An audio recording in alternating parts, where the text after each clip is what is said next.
Welcome to Stitches in Time, the podcast discussing Doctor Who the way it was meant to be watched, in chronological order, one clip at a time, starting at the Big Bang and ending with the heat death of the universe.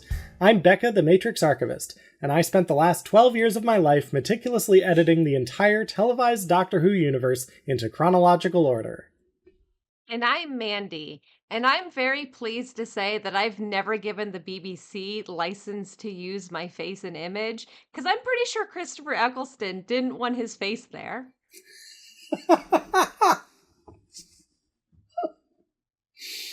Oh my gosh. Yeah, no, I think that's just kind of the normal stuff that happens when you get cast in a big fandom thing, probably.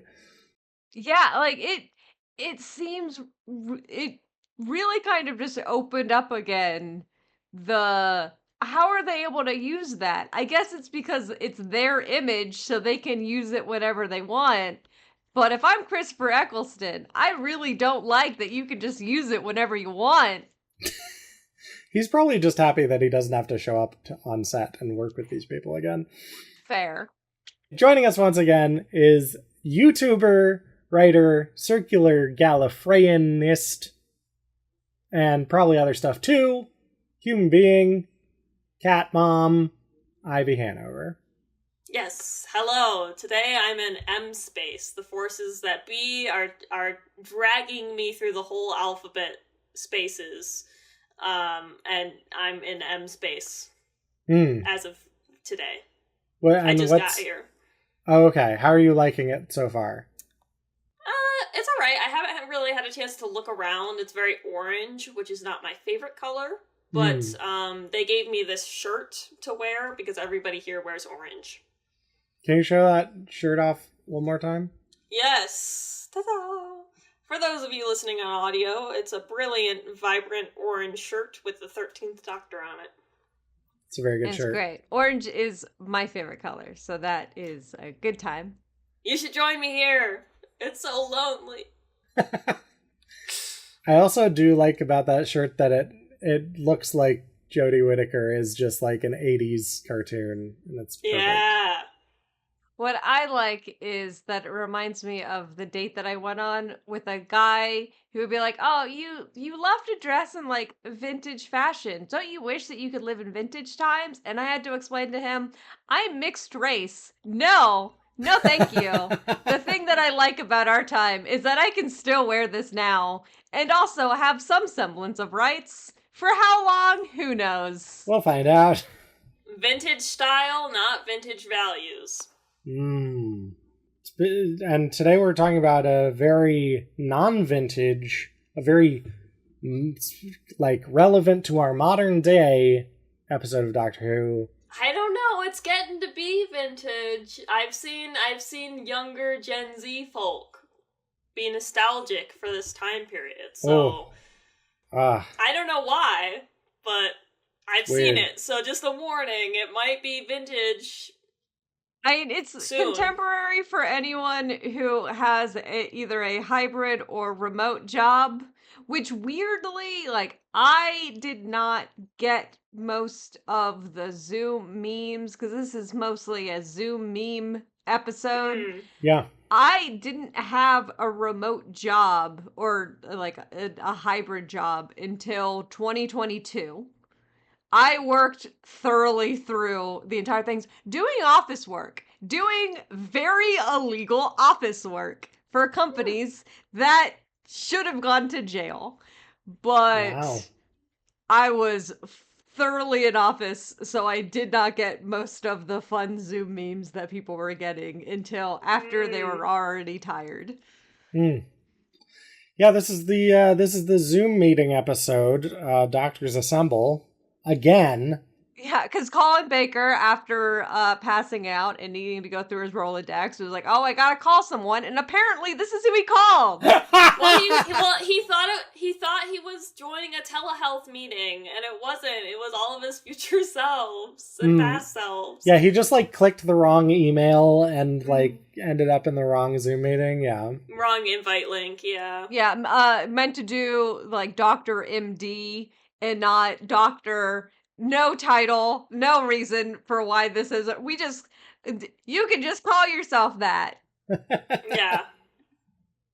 Yes, I'm very happy about this. I have my blanket that is the color test pattern that is hard to see on this screen, but that is my outfit today. That's not. I'm not wearing it, but it exists, and I should get some credit for that, I think. Yeah. Yeah, so this is the second time that Doctors Assemble has shown up in this edit. What have I missed? Well, it's funny you should mention that, And, as I've mentioned before, the random number generator really hates me. Yeah, it's not great. It's not I doing will a good say, this, compared to the last time that we saw the Doctors Assemble, this makes more sense. job. Because again, we just saw Colin Baker falling down, Perry being like, you need to go to a doctor. And then he goes, oh, I guess. And then sure. he calls all of the doctors. He's like, guys, do you have any doctor recommendations? I don't need any of you, but I only know myself a dozen times over. I have no friends other than me, because have you met me? Yeah, I was surprised because when I watched the whole thing, I didn't really think about it from the angle of chronological time. I just assumed it was all together considered one thing, and then but I guess you're right, because different doctors are calling from different times. Yeah. So basically all of this episode is random number generated, but every time they change what interior of the TARDIS the camera is in, it changes like what period we're talking about. So this is the bit that I believe this is the War Doctor's TARDIS that we're on right now. So it's the War Doctor picking up a call from the Sixth Doctor. Yeah. And he's like, I really don't need this. I feel like my name, the War Doctor, implies why you maybe shouldn't call me for things like this. Sure. Yeah, he's kind of busy. He's got a lot going on at the moment. He's got a war to get back to. I was on Do Not Disturb. Yeah. I always laugh because the end of this clip, everyone's talking about like what they're going back to and what they're getting up to, and then the War Doctor's just like, I've got date night. Ghosts. Chips. Endless war. endless war. Endless war. And it's like, this is precisely why you shouldn't have called him up. Yeah. And everybody else's response is pretty chipper. Like, I'm going to get chips. Yeah, date night, whatever. Yeah. So one of the things I like about this clip in particular was that, so this is actually two different clips from Doctors Assemble smashed up against each other, because we like leave the War Doctor's TARDIS to go somewhere else, and then we come back here. So what this clip basically is Doctor's on a conference call, and Tom Baker's, not Tom Baker himself, but the fourth Doctor is like, hey, I'm calling because I need your help because I'm stranded in time or space or something. But they don't solve that in this clip. But they do say, all right, well, time to wrap up. Like, I've had a lot of Zoom meetings that involve, hey, we have a serious problem, and we talk about it and be like, well, that's the end of our meeting time, so we'll just circle back on that and be like, well, we didn't solve any. I literally this past week had a Zoom meeting of this exact thing where I scheduled an hour for it. It was like, we need to figure this out. And they're like, oh, we'll circle. I was like, we're not circling back. I know what your calendar is. You are not leaving this call. I will keep calling you until you answer this question, because we cannot circle back. Do we think the doctors only had the free, like, trial version of Zoom, so they had the limited time frame, and they were, that's what, I mean, from this perspective, if we're only considering those 2 clips, it kind of seems like that's what it is that they had a limited time frame, and they did not get to it in time, so... Yeah. It's canon. It's canon. The doctor's too cheap to pay for Zoom. Yeah. all what? 13 of them, or 14 of them featured in this clip, and not a single one of them could shell out for Zoom Pro. I mean, how many times has the doctor said aloud, "Oh, I don't have any money"? Like, that's like the doctor's whole deal sometimes. So I'm not surprised. I feel like that's a cop out. I don't know. Okay, so is it that the doctor doesn't like travel with money, or he just does not? Cheap. He's just real thrifty. I think they're a freeloader, to be honest with you. That's fair. Yeah. Yeah, I mean, we have the war doctor, which implies the existence of the war bond doctor. And so that one's gotta have just the coin purse. Mm-hmm. Now, hang on. I'm trying to remember. Is the war bond Pierce Brosnan, or is it Daniel Craig? I can't remember which one the war bond is. George Lazenby. That's yeah. I'm trying to. I don't know. Do not James know Bond enough about Bond to yes and with you. I'm trying to remember the guy that plays Rassilon. Oh, Timothy Dalton. Yes! Dalton, yeah. I know so much about James Bond. I know everything about James Bond. Hey, so honestly, I was like really scraping the bottom of the barrel on my James Bond knowledge, so I'm kind of glad that I didn't have to continue that bit too long. I was in the middle of it, and I was like, you know what? I'm not qualified for this. Sorry, now I'm just like stuck on the doctor having money, but like he never does anything that he gets paid for. Right, but I feel like, so there's this great bit in the Gallifrey audios from Big Finish where this one character, the Time Lords are basically talking about, like, we don't have any money to do this thing we want to do, kind of, is the vibe. Not one-to-one translation, because I'm paraphrasing. And this one character... Hey, what's the use in a good quote if you can't change it? Yeah! And this one character basically implies that they should just do insider trading. Because they have the power of time travel. And I feel like maybe the doctor should just do insider trading at this point. I think the doctor just put a penny in a Swiss bank, and then I'll go back to it later. I'll go back when I need it. Well, The thing is, we know they're not touching the payroll from Unit, I don't think, because Kate mentions, I don't know, they could be drawing out from payroll from Unit. Right. But none of this is relevant to necessarily to the lockdown clip. But that's stick a pin in it for later. Ivy, if we limited ourselves to talking about relevant things, we would not have a podcast. No. That's true. And of course, as I'm traveling through alphabet space, I have unlimited knowledge of events to come.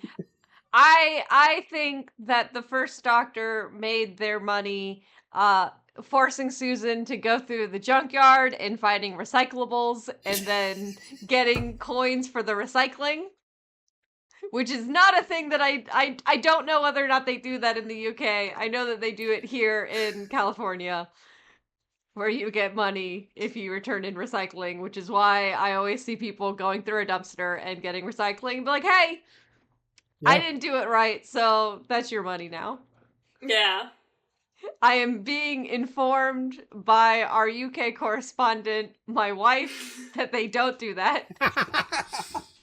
Oh no.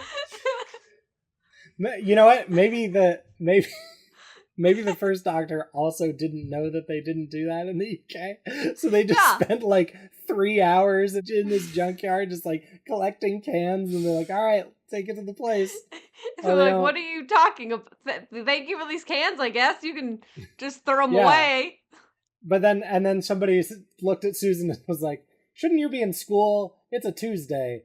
And she was like, I don't know what that is. And then that's why she had to enroll in the school, and that's what like really kicked off the She didn't know what Tuesday was. The smart way of thinking would be, though, is to be in the UK, gather all of these recyclables for like several years, and then go to America and get money for them. And they do have a spacecraft that can go at the same time. If you can drive it, which the first Doctor was not too reliable on that front, so.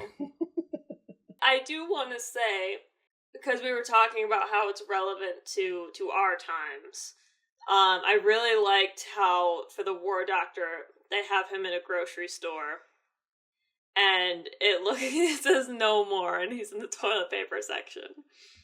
That was a good bit. It was a really good bit, and I didn't realize it until the end of the video. I wasn't paying too much attention, and I was like, oh, that's where he is. Ha ha ha. Oh my gosh.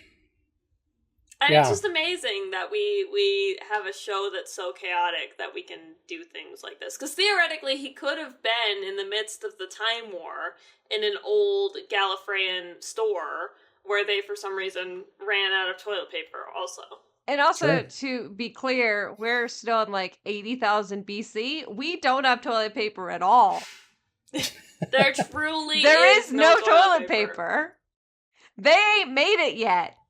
Do you think that on Gallifrey during the Time War there was also a toilet paper shortage? I feel like that's kind of what this implies. Well, with the time lock, they couldn't get the toilet paper supply in because everything was time locked, because for some reason it's canon, I'm saying it now, that they get all their toilet paper from a planet that lay outside of the time lock. Daleks were like the main manufacturer of toilet paper. That sort of makes sense to me, because like of all of the times that I've like seen Gallifrey portrayed on screen, I've never seen a tree, really. Like there's not like a forest where you would like get stuff like paper. I've never seen a toilet on Gallifrey, is all I'm gonna say. Oh my gosh. So much conspiracies. Maybe they ran out of toilets. Maybe that's why they went to the war with the Daleks in the first place. They were like, we could probably tear the top off of this thing and use it as a toilet, right? That's the thing. I mean, I gotta be clear, until the 15th Doctor, I didn't think Time Lords had asses. So I don't think they were worried about that. I guess that's very true. It's canon. And be like, oh, we got something to wipe now. Maybe the War Doctor was the first Doctor to have an ass, and that's why. The real bi-generation was just the spreading of the cheeks. I don't know what to do with that. Yeah, I don't know what to do with that. I'm just gonna smile and nod. Yeah. That's usually what happens when people go on this podcast. Or when people listen to this podcast. It's not a good podcast, but it is. It is. Shush. It's canon. It is. It's canon. Okay. That's canonically, according to the Stitches in Time canon, Stitches in Time is a good podcast.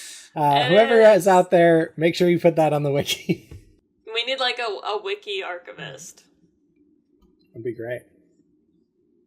But they can get paid in quips. And that's it. Yeah. I mean, that's how I'm getting paid. It's in our best interest, with the BBC and now Disney also involved in this IP, that no one ever get paid for this. True. Yeah. Give Becca money for other reasons. Just because she's hot. You can give her money because she's hot. Yeah. You can find Stitches in Time on OnlyFans. I'm so glad we both went there. Oh my god. This is what I want to know. They've done the Zoom episode of Doctor Who for the lockdown. When are they doing the OnlyFans episode? Oh, I think that was last episode. I think that is any episode where Perry is there. The fishing? The fish? Only fish? Yeah, I mean, yeah, you put Perry in a bikini and you can make money on anything, I feel like. Ooh. Nicola Bryant, I have a great investment opportunity for you. No. I mean, frankly, she deserves it. I can't imagine that she got compensated as well as she should have gotten compensated for how little clothing she wore in that era of Doctor Who. No. I gotta say, like, with the Zoom episode, it is so hard for me to even just... It's a lot of they're saying little one-liners and bits, but it was such a short clip that, like, nothing ever, like, you don't parse anything. Like, oh, David Tennant discovered the phrase fam, and I became so happy that David Tennant was not around for Gen Z slang, and it was like... No, again, being part of the Super Hulock Tumblr era, he ruined enough millennial slang that I was like, please do not go. I think fam is still millennial slang. Yeah, I was really confused because it made 13 like this really Gen Z archetype, I guess, and I was just like, if anything, she's sort of very much... I mean, maybe this fits, but I just feel like she's definitely the out-of-touch grandpa. Like, she's not Gen Z, so I was very confused by this. No, it is, like, very millennial cringe. Yeah, I feel like Jodie is, like, autistic millennial cringe. Like, that's... Like, she's very much the type to be on there going, like, oh, a doggo! Oh, a dog... I agree with the doggo part, not the... part, but I do agree with the doggo part. Which doctor is most likely to quote Homestar Runner at you? I actually think Eccleston would. I think Eccleston would quote Homestar Runner at me. Cool. So that's something of... I have a weird relationship with Homestar Runner of... I very strongly remember my dad watching Strong Bad videos. I was very into Teen Girl Squad, and then didn't, but like Strong, like, I just remember him watching clips of it. That's amazing. That was his time on the computer, was watching Strong Bad. My time on the computer back in the day was just watching Weird Al music videos. Solid. Back in the olden days. That's what we wanted out of the internet. Is just Weird Al and Homestar Runner. And then it got all social media-y and political. In the words of the 13th Doctor, okay, boomer. Well, in the words of the first Doctor, leave me alone, and women shouldn't have rights, and neither should anyone else. What's the point of a good quote if you can't change it? Like, that is kind of something where... a frustration that I tend to have with a lot of the multi-doctor stories is the way that they kind of treat the doctors, particularly the way that we tend to treat the first Doctor is a very respectful, like, oh, he's the old man, he doesn't get things. And like, no, that's your youngest incarnation. That's a dumb baby. That's a baby. That's a dumb baby. Like, you should be... Every other one should be like, no, shut up, you baby. Yeah. Shut up, you baby. I hadn't thought about that. But yeah, I think the Twice Upon a Time Lord kind of gets the closest, where at least, like, the 12th Doctor is like, oh, I was cringe back then. But still kind of has like, oh, I was cringe in here's a crusty old man, and now I'm a different, newer crusty old man. Yeah. That is true. I am a little bit sad about Twice Upon a Time that it does like very overestimate how sexist the first Doctor was. Yeah. It was like, oh, let's really hammer that point home, even though, like, I don't know, yeah, there's some problematic stuff going on in television in the 60s, but like it wasn't nearly as bad as it was in Stephen Moffat's brain, apparently. Yeah. Well, there's a point where you try to mock something but then you kind of end up just being worse than that thing. I feel like, if that makes sense, if you understand what I'm trying to say there, like, it comes a point where it's like, I don't know if this is really funny per se, as much as it's just awkward. A lot of the treatment of the Doctors, like, they think that previous incarnations they treat as if they are older incarnations, but in their own timeline, that is a younger person with less knowledge of you. Right. And I feel like they also, like, they just treat you the age of the actor. Like, it's not even... Yeah. It's just like, oh yeah, Peter Capaldi and William Hartnell are the old guys, and Matt Smith and Peter Davison are the young guys. And the babies. It's like, no, that's not how their timeline works. Right. Or maybe it does. I don't know. Stitches in Time is... there's everything. David Tennant plays the second Doctor. Have you met all of the Doctors in Stitches in Time yet? Or is this just a clip of the Doctor calling a bunch of people? You know some of them, and the rest are like, oh my god, who are these future incarnations? Yeah, some of them we have not had. Like, we have not met... Let's see. We've only met the 8th Doctor in a dream. Right. In Sacha Dhawan's dreams, we have met the 8th Doctor. We haven't met Patrick Troughton or John Pertwee except in the previous Doctors Assemble and this one, where they are not played by those people. I think that's also Christopher Eccleston, the same for that. Yeah. So wait, I thought we had something with, like, Christopher Eccleston's voice.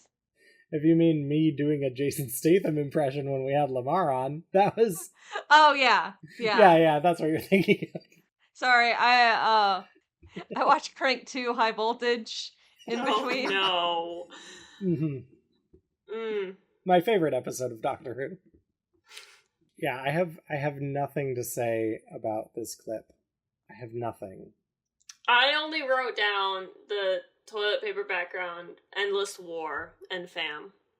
Mm-hmm. Is what I wrote down. That's all it is. I mean, this whole thing is 38 seconds. That's all we're talking about right now. Yeah. I really gotta hand it to Doctor Who, though, of at least, like, if fam is gonna be the thing that you're trying really hard to put, like, and I get it, because I remember the Jodie era, and they were really trying to push fam as the thing. Like, fam, it's the new Fez. And be like, well, at least you're not talking about Fezes anymore. At least we're not doing that. And I am free of the Fez. Mm. I mean, it was a cute little special thing. This was my first time ever watching it. Yeah. I saw the OK Boomer clip in 2020, and I thought, nope. I mean, that is correct. That's the correct... But I thought it was cute. I mean, I kind of wish I would have watched it at the time, because, you know, it doesn't have the same charm as, oh, I'm locked in my house and I can't go anywhere. It doesn't have the, like, we're all in this together kind of feeling that it did back then. Though I also remember when celebrities were trying to do the we're all in this together kind of media, and I wasn't really into it then either. All of the actors that played the Doctor could have sung Imagine, and they didn't. I am so grateful. That's true. Imagine all the Doctors. There was a similar thing where, like, people got together, just like a bunch of people, and sang the song from The Rings of Akhaten. It was like another lockdown I almost did that, thing. but I can't sing. Oh. If I could have sang, I would have done it. I'm gonna start reframing my whole life that way.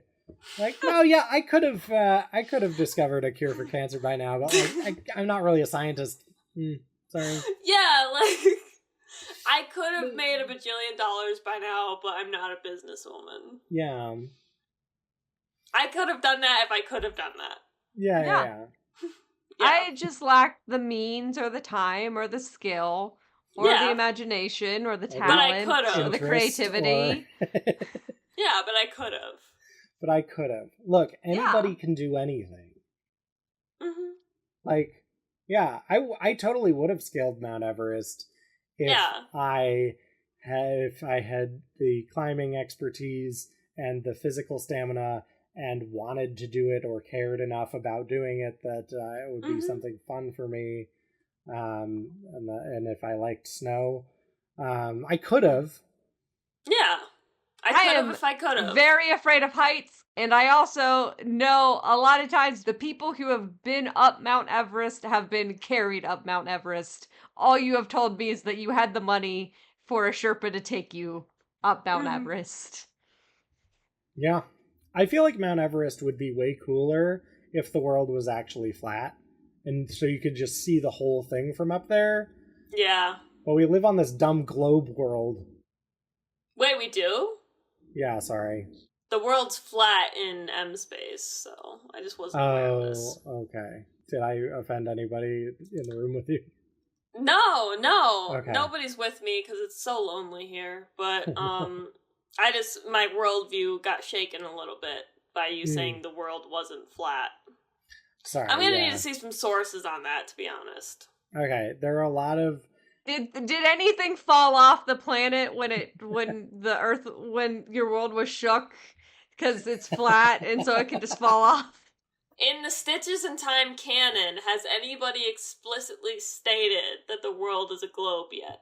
Because otherwise, it's still up to interpretation, to be honest. Yeah, I'm not sure. I don't think so. We saw Adric, like, crash into it, and it was at least a circle. I don't know if it was a globe, but it was at least a circle. Bamboozled again. There's at least a flat matte painting of a circle. Yeah, bamboozled again. I've been bamboozled by the globe enthusiasts. Ivy, remind us one more time where people can find you and hang out with you. My house, if you could... No, I'm just kidding. Don't try. Here's my street address. Here's... Hey, Ivy, can you dox yourself for our audience? My YouTube channel is @ProtagonistIvy. My Twitter is also @ProtagonistIvy. My Instagram is @ProtagonistIvy with an underscore because for some reason it wouldn't let me do the normal one. I also made a Blue Sky because we all maybe might possibly potentially move from Twitter one day, potentially, which is also @ProtagonistIvy. Great. And you'll be at Gallifrey 1 next year. Yes, I will. I try to go every year. So it's a great fun time, and Ivy is wonderful, so if you get a chance to meet her in person, it's worth it. Thank you. Join us next time when we're talking about... Oh, Mandy, we're going to be watching a lot of Tom Baker for next episode. Oh, no. We're going to be talking about the entirety of Full Circle.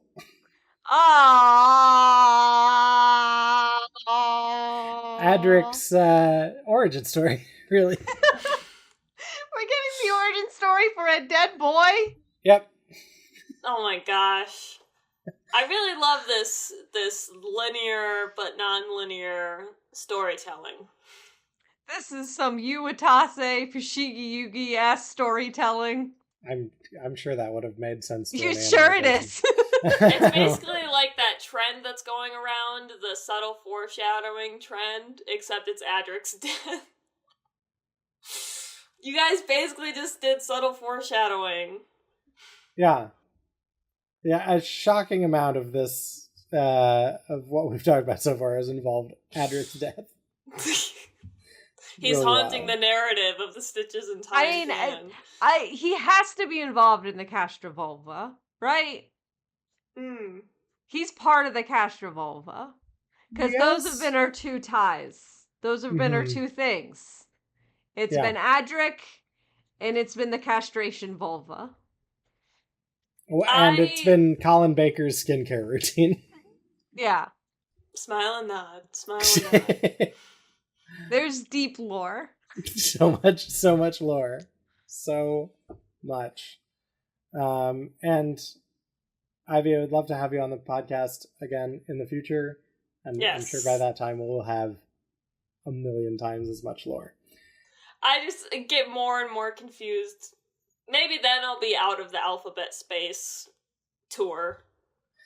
Yeah. I wish you were joining us for Full Circle. Then you could be in E-Space and we could actually do... Yeah. That was all just foreshadowing for them. Anyway, bye, everyone. Bye. Bye-bye. Nice to meet you. Bye. Thanks for listening to Stitches in Time. Music by Becca, the Matrix Archivist. Art by Mandy Oquendo. Logo by Ben Paddon.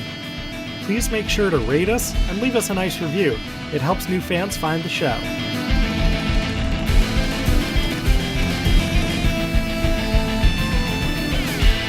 Nico, come here.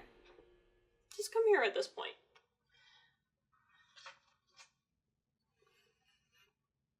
I'm just gonna hold her because she's being needy.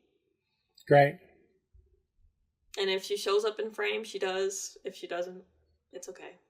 Cool. It's just one of the many M-space creatures. Amazing. Fam! Did she just say fam? Oh, fam. I like that. Fam. And also joining us, of course, once again, is the lovely podcaster... Not podcaster. Why did I say that? YouTuber I did a little funky one-off at some point in time, but no, that's not my primary role. It's one of my many things I try to keep track of. Good.